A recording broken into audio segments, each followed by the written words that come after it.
This isn't a new topic by any means. Plenty of people have broached this subject and tried to dissect the corpse of this franchise. But more important than the content of these videos and articles is the fact that they exist at all. The end of Assassin's Creed, how Assassin's Creed lost its way, AC is dead now, and so many more. These topics exist because it's felt. It doesn't matter how many times Ubisoft will title one of their games Assassin's Creed, no matter the relevance. Because Assassin's Creed is inherently something more than a title. It has an identity, a purpose, an audience and reputation, and it's built on a lot more than just those two words.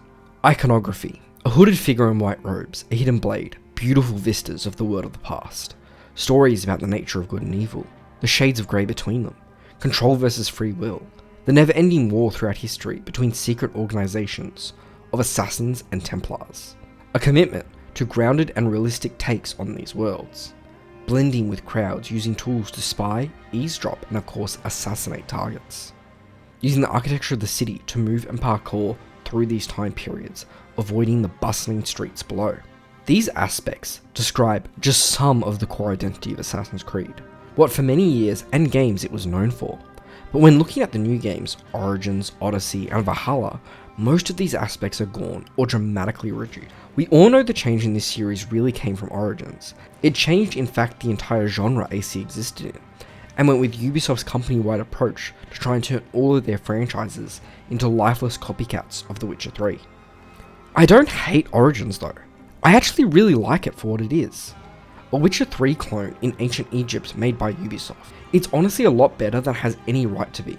The issue is, it's a woeful Assassin's Creed game. And honestly, those words don't really belong on the titles of Origins, Odyssey, or Valhalla. What's up for discussion about this though, is what caused it.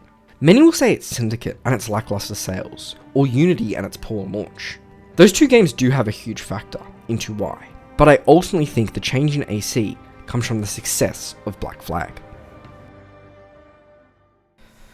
But first, we have to go back and talk about what aspects of Syndicate ultimately led to its disappointing sales. People stated they were simply due to becoming tired of the series. It was the 8th mainline game in 7 years, with spin-offs, comics, and so much around it. It was simply that people were tired of the same old song and dance, thus needing a year's break and the genre change with Origins. On top of this, many aspects of Syndicate were quite different to the previous games. It would show the debut of Ubisoft Quebec, who previously had been a support team, largely handling DLC projects such as AC3's The Tyranny of King Washington, into their first fully fledged Assassin's Creed game.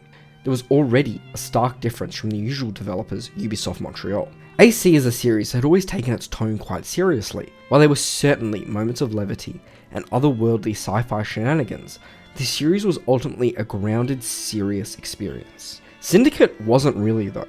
Having upbeat music and Jacob cracking jokes as he's freeing child labourers from terrible conditions just felt so tonally separate from the actions of the game, but also the rest of the series. Also, the gameplay changed in a few key areas. That was largely driven by how near in history this game is, and the structure of London. To accommodate for the carriages and the streets being much wider, and due to the Industrial Revolution the much taller buildings, which would be an issue for parkour, having to run through the large streets and climb up buildings taking ages would completely destroy how the parkour system functioned. This is where the most controversial mechanic of Syndicate comes through, the rope launcher, allowing you to shoot it up or across and quickly zoom across London. The issue with this obviously is that it makes parkour redundant. You end up ziplining across London and it takes away a lot of the feel of running along parkouring through the rooftops, creating your own route through the city. Likewise, there's almost a historical GTA type feel, being able to hijack and drive carriages that also provide a much faster and easier way to traverse the city. A lot of other issues Syndicate had too. The fact that the combat was significantly more spongy led to ridiculously long fights with even just one enemy. The gang system felt like it overtook the game and felt less of Assassin's Creed experience. Certainly one of the weakest stories and characters in the series has had, with Jacob and Evie both not having much development, and the Templar villain Crawford Starrick being a one-note, Saturday morning cartoonish villain. But ultimately, I think Syndicate's fate was sealed by the fatigue felt by the franchise at this point, but significantly, the damage that was caused by one of the previous year's releases, Unity. Others will say Syndicate's poor sales largely come from the failure of Unity, a game that was significantly hyped up and was meant to be the bedrock for the Xbox One and PS4 generation of AC games. The incredibly buggy launch and unfinished product that was released caused both Unity and Syndicate sales to not be what Ubisoft anticipated, and led to the change with Origins. The bugs and glitches that plagued Unity's launch are infamous for sinking the game. It was an ambitious project that many today, including myself, still feel looks significantly better than the most recent launches. While the launch did a lot of damage for Unity, there were a lot of other issues under the hood of that game. Everything about Unity ultimately feels unfinished. The parkour looks fantastic and has great animation, but is inconsistent and doesn't give as much control as previous games.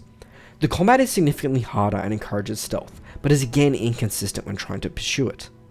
Stealth is improved with an addition of a crouch button and extra tools, but due to poor enemy AI is ruined. The narrative and character development certainly needed more work done to it. Paris is a wonderful open world with a lot of things to do, but the game never encourages or explains how any of these systems interact and work. Unity so clearly needed at minimum an extra year in development, not simply to fix the bugs and glitches, but to fully iterate and create what the game was trying to be and what it could have been.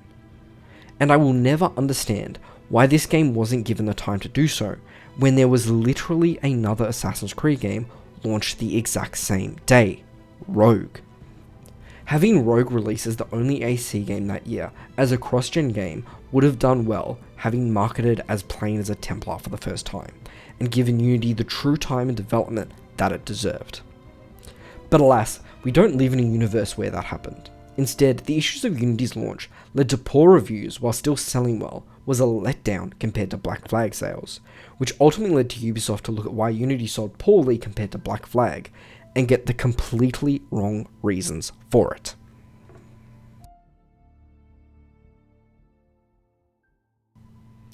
Generally, most arguments go one of two ways, and the thing is, they're both not wrong and have plenty of aspects on why the failings led to the genre change. But today, I want to explain why that's the case, but also why I believe Black Flag, to this day, the most successful Assassin's Creed game, ultimately paved the way for its downfall.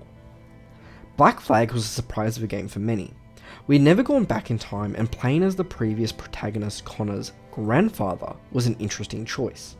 It was built on the surprise success of AC3's ship Control and Combat, and explored the Caribbean islands and seas during the golden age of piracy. And Black Flag is a very successful game. It's still the best selling of the entire franchise, and while that certainly helped by being a cross-gen game at the launch of the Xbox One and PS4, it is also today regarded as one of the best AC games. A lot of Assassin's Creed fans really enjoy it for how refined and responsive it is of the original gameplay's formula.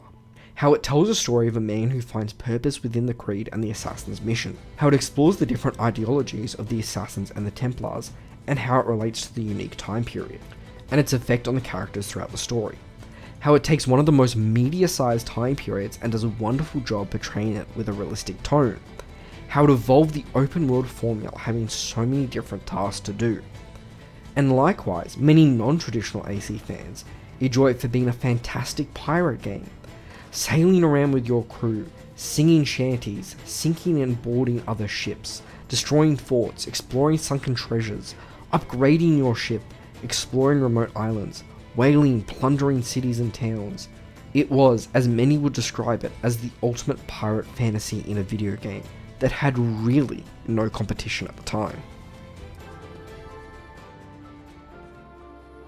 And that is ultimately what doomed the franchise. Ubisoft saw the success of Black Flag to be in spite of Assassin's Creed, not because of it.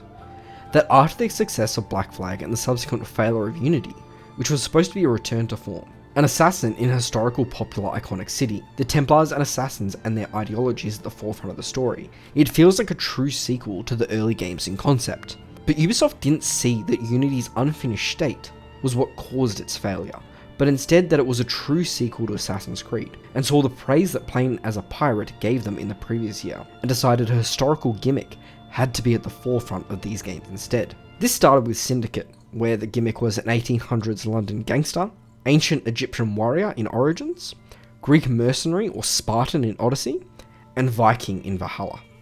They left the assassins out of Assassin's Creed, and has now come full circle that in the next entry, Mirage, playing as an assassin is the historical gimmick, because it's been so long since we've played as one in a series titled Assassin's Creed. But this isn't a return to form, as Ubisoft have gone even a step further to tell you the next 2 historical gimmicks they are doing. First up is Project Red, to play as a ninja in feudal Japan, and after that is to do with witches in the Holy Roman Empire. The main issue I have with this is that it doesn't feel like a genuine exploration of this world they have created. It doesn't feel like the creators deciding where is the best place to next explore these themes and ideas, who's the next protagonist to struggle with this type of ideology, but instead marketing departments deciding what gimmick will sell the best. Well, a lot of these games can still be good in a vacuum, and I certainly believe some of them are, like Origins. They aren't really Assassin's Creed, at least as Assassin's Creed was. Because the downfall of Assassin's Creed isn't actually about the success or failure of this franchise. What it really is about is the meaning of those 2 words. Assassin's Creed is no longer something identifiable and tangible. It is now simply the 2 words Ubisoft slap on a game they make that takes place in the past. Historical tourism is what those 2 words mean now. The white robes, the ideologies, the parkour, none of it is important to that brand anymore. And while these games can still individually be very good, while they can still be very successful and even have interesting explorations of history, and despite them continuing to release games, comics, movies, shows, novels, and whatever else they decide, I will still miss Assassin's Creed.